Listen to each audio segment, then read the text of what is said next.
And welcome to this Friday night special edition of Hannity. Now, tonight, the Biden administration, they're barely treading water. Polls are bad. The economy's bad. The border, well, that's a nightmare. The cost of energy now, once again, through the roof. Crime out of control all over the country.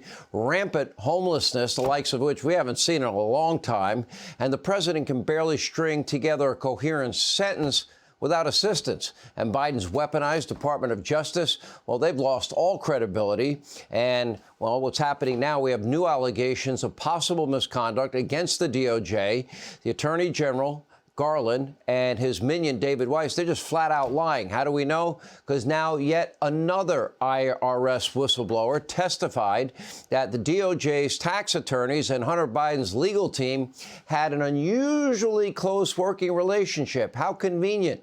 We have full details of that all coming up. We'll check in with Judge Jeanine Pirro. First, a message from your president of the United States, Joey Biden, while speaking at the annual gala for the Congressional Hispanic Caucus. Well, Biden apparently thought he was speaking in front of the Congressional Black Caucus. I know, an innocent mistake, right? Take a look. They echo what my dad taught me, and I mean this sincerely. My dad used to say, everyone is entitled to be treated with dignity and respect. The Congressional Black Caucus embodies all those values. That's a different caucus. Anyway, just a little confused. In fact, he's been a little confused pretty much all week. His short-term memory loss is becoming a real problem. That's a problem for the country and for the world. He's at a fundraiser. He tells the exact same story, not once, but twice in just a matter of minutes, word for word. Also walked away from an event with Brazil's president, forgetting to shake his hand, say goodbye. Biden seemingly forgot that Brazil's president was even standing there. It's kind of hard to believe that this guy wants another 4 years, working at what should be the most demanding and hardest job on earth. Take a look.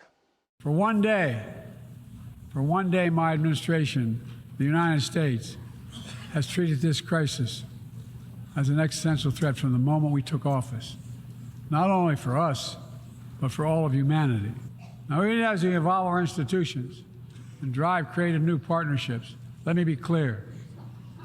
Certain principles of our international system are sacrosanct. Accompanied by the Director General of the International Labor Organization. President Biden, can you hear me? I can. You can? Yes, good. And so there's the U.S. delegation that is here with me. Not to deceive you, Mr. President.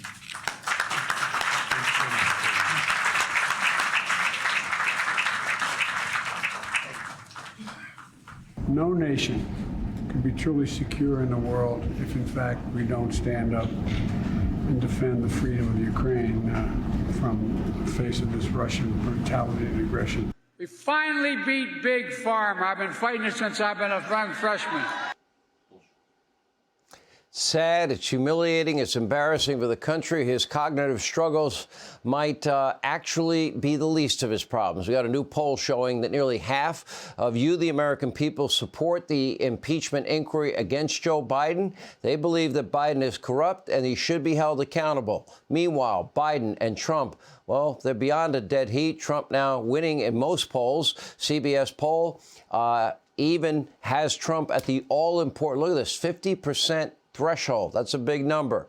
Voters are now giving Biden low marks for the economy, inflation, and his age is obviously a massive concern among the American people, who are also rightly appalled at Biden's border crisis, which has been critical from day one, even though they say, oh, the border's closed. Oh, no, the border's secure. No, it's not. According to Griff Jenkins, last year's record 2+ million illegal immigrant encounters has already been topped so far this year. So year number one, he set a record. Year number two, he set a record. And once again, the third year of his presidency, yep, he set a record. More than 2.3 million so far this year have been apprehended by Border Patrol and pretty much let into the country. That's an average of 9,000 illegal immigrants every single day. And don't forget about, Biden's new program to help illegal immigrants. Just fly directly. Don't bother going to the border. It makes me look bad. So, well, he gives them the option of flying directly into the interior of the United States. You have a choice of 43 locations wherever you want to land. And Biden, what we're calling the Biden app, allows people all over the world to just sign up and get their flight. So far, over 220,000 illegal immigrants have used the program. They don't have to even go to the border. Joe has a charter jet waiting for them. No background checks that we know of. No health checks that we know of. Are they going to be able to house themselves? Are they going to be able to afford health care? Are they going to be able to afford food and water, clothing? Are they going to be able to afford anything? What about our school system? They ready for that? Anyway, they skipped the long border lines because it makes Joe look bad, and now it makes illegal immigration so much easier. It's more streamlined. We'll fly you in. Just tell us you want to come. Now, of course, the vetting, that's not good. There are just too many illegals pouring across this country's borders to conduct a thorough background on anybody. That background check is necessary. As a result, criminals have now come across, including violent individuals who murdered and raped American citizens. Now, of course, terror cells. Yeah, guess what? Thanks to Joe Biden, I would bet everything I have he has allowed people either on the terror watch list or fully associated with terrorists into this country. And they are plotting, planning, scheming against we, the American people. And meanwhile, those trying to immigrate, well, legally and pay taxes, they're pushed to the back of the line, with some of the longest wait times in the history of this country. It makes no sense. It is not the rule of law. As a matter of fact, he's aiding and abetting the law breaking. But there's no sign of this crisis ever slowing down. In fact, it's picking up speed. Biden could reinstate the stay in Mexico policy. He could use the economic levers to force the Mexican government to control their own border. He could build more border wall and hire more border agents. But instead, well, you ceded all control of our southern border to Mexican cartels.